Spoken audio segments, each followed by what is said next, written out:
All right, now that you've watched the video on Staples retail mix, let's start talking about retail market strategy. The retail mix is just one part of the overall strategy. So let's first define what that is. A retail strategy identifies three things. First, it identifies the retailer's target market, which we talked about in Module 1. The second piece of the retail strategy does define that retail mix. And the retail mix contains those six P's of retailing: product, price, promotion, presentation, place, and people. And then the third component of the strategy identifies the basis on which the retailer plans to build a sustainable competitive advantage. And the sustainable competitive advantage is the advantage that the retailer has over its competition, and it has to be an advantage that cannot easily be copied. So I'd like you to think about the video that you just watched. And I'd like you to think about how Staples identifies their retail mix. What is their product? The type of merchandise and services that they offer. How do they price their products in their store? The video talks about how Staples contains both national brand merchandise and private label merchandise, which we'll dive into later this semester when we get into our merchandise module. However, you can easily tell the national brand merchandise versus the Staples brand merchandise because the Staples brand is all branded Staples, and they talk about how they price those lower than what the national brands are. In the video, you learned a little bit about the advertising and promotions program, which is the promotion, P of the retail mix. They talked about how Staples designs their store and how they set up their visual merchandising, the presentation, right? If you recall, Staples talked about how they put end caps up with highlighted items. They talked about how they put best-selling items towards the front of the store. There are lots of different elements that go into the presentation that retailers have to make strategic decisions about. The video talked a little bit about Staples' location strategy, or their place. And they also talked about the importance of their customer service, or the people that they have in their stores. Those 6 items comprise the retail mix, and every retailer makes decisions in all 6 categories when they're developing their strategic plans. What we're going to focus on for this piece of the module is that sustainable competitive advantage. After selecting a target market and a retail mix, this is the next thing the retailer must do. The competitive advantage solidifies the retailer's position in the market. Retailers cannot compete on price. If there's one thing to take away is that price is never a sustainable competitive advantage. Competition can always lower the price. Retailers cannot compete on assortments of brands. They cannot compete on a variety of product. All competitors can easily bring in a similar product or sometimes even the same product. Over time, those types of advantages erode. Other advantages erode too, no matter how sustainable they might seem, and this is due in large part because of the competition in the industry. There are, however, 4 approaches that retailers take in building a sustainable competitive advantage, an advantage that will last over time and cannot easily be copied by the competition. We'll talk about each of these approaches in detail in this module. The first approach is to build strong relationships with customers. The second is to build strong relationships with suppliers. A third way to build an advantage is to achieve efficient internal operations. And lastly, location is a sustainable competitive advantage. Now, these are just general approaches that retailers can take to build a sustainable advantage.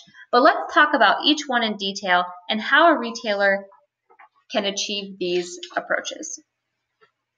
When we talk about building customer loyalty, let's first define that customer loyalty. Customer loyalty means that customers are committed to buying merchandise from a particular retailer. Loyalty means that customers will be reluctant to switch away to a competitor even if they can get the same product for cheaper. Basically, they're going to shop at your retail location regardless of what your competitors are doing. So how do we get customers loyal to our retail location? One way is through brand image. Does everybody know what this logo is? It's Target, right? Target's brand image is a strong image that facilitates loyalty because it reduces risks associated with the purchases. An image is almost a guarantee. How you present your brand, your retail establishment to the customer is a promise to that customer. A second way to build customer loyalty is by offering unique merchandise. Now, we just talked about how assortment of products isn't really the best way to build a sustainable advantage. However, it is a good idea for retailers to attempt to have unique merchandise. Private label brands or store brands are products that are developed and marketed by the retailer and are only available at that retailer. It gives them a competitive advantage if customers are brand loyal. For example, private selection can only be purchased at Kroger. If customers like the taste of the product, then they can only get it at one location, building loyalty to the retailer.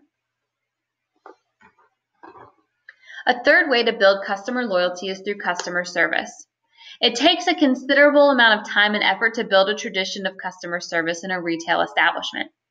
Employees turn over, customers change, but if you can achieve a high level of customer service, it is one way to increase customer loyalty and build a sustainable competitive advantage. The last thing we're going to talk about for building loyalty is customer relationship management. We refer to it as CRM.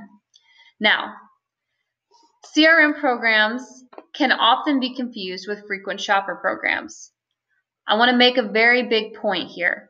Frequent shopper programs do not build sustainable competitive advantages. Customer relationship management, however, does build a sustainable competitive advantage. Think about frequent shopper programs for just a moment, and we'll go into more detail on frequent shopper programs when we get to our customer loyalty chapter. But if you think about customer loyalty and you think about frequent shopper programs are often very similar. You could have a CVS card and a Walgreens card in your wallet right now. You might have a Chick-fil-A loyalty card and a Barberitos punch card in your wallet right now. Does that mean that you have loyalty to either of those retailers over the other? No, it just means you take advantage of deals at both of those locations. Now, some frequent shopper programs are more valuable than others because they actually build a customer relationship. Let's talk about Kroger for a second. How does Kroger's frequent shopper program build customer relationships and build loyalty? Well, if you purchase your groceries at Kroger, what do you get? Fuel points. Therefore, essentially guaranteeing that Kroger shoppers will buy their gas at Kroger as well. By tracking all of the data, you can learn about your customers, and that's what customer relationship management is, and that's how you build customer loyalty. Every time you swipe your card at Kroger, the retailer gets a little bit of data about you. They learn about what you purchase, when you purchase, and how often you purchase. And they can use that data to create specific promotional programs geared towards you to build customer loyalty and get you to return to their store regardless of what their competitors are doing. Customer relationship management builds customer loyalty and can achieve a sustainable competitive advantage. Frequent shopper programs do not necessarily build loyalty, and they cannot lead to a competitive, sustainable advantage. So that was approach 1. Let's talk about approach 2, which is our relationships with our suppliers. A second approach to building that sustainable competitive advantage is to build relationships with the companies that provide your merchandise for your retail establishment. So what's the value here? Well, by strengthening relationships, both retailers and suppliers can develop mutually beneficial assets and programs to give that retailer-supplier pair an advantage over competing pairs. And one of those advantages is low-cost efficiencies. By connecting information systems and sharing information, it can save both the retailer and the supplier quite a bit of money in the long run. A relationship with your suppliers can lead to a couple of things for the retailer, which leads to the sustainable advantage. One benefit of having a relationship with your supplier is being able to get exclusive rights to merchandise. Merchandise that supplier, either manufacturers or wholesales, that can only go to specific retailers due to contractual agreements based on relationships. If you have a good relationship with your supplier, it can ensure early delivery of merchandise. Now, what's the benefit there? Well, let's think about a video game release. And let's say that Walmart has a very specific deal with the game manufacturer. And Walmart has struck a deal with this manufacturer to make sure that their supply arrives a week earlier than it arrives at Target and any other retailer that might be selling that video game. What's the benefit there? Well, customers want the game, and therefore they're going to buy it at Walmart because they can get it there first. And that's a benefit to the retailer. Another benefit would be the ability to get scarce merchandise. I'll use a personal example here from when I worked in the paint industry. There are a few ingredients that go into making paint. TiO2 is a chemical that goes into making paint. In 2012, there was a shortage of TiO2 in the world. Now, the company I worked for was the second largest paint company in the world. And so what happens when that TiO2 starts becoming scarce and raw materials are scarce? Well, we had an excellent relationship with the supplier of TiO2. So they made sure that even though the chemical was scarce, our orders were fulfilled first before they started fulfilling orders for regional paint manufacturers. So the ability to get scarce merchandise allowed us to continue to produce our product and sell to our customers, which is how the retailer makes money. So that relationship with your supplier can really benefit both the retailer and the supplier. Let's talk about the third way that retailers can develop a competitive, sustainable advantage, and that is by having efficient internal operations. There are really two ways that a retailer can build efficiencies of internal operations. Doing this not only results in a cost advantage over competitors, but it allows retailers to offer more benefits to their customers because they're saving money internally. And the first method to really build internal efficiencies in your operations is through your human resource management. And we'll talk about HR at the very end of this course.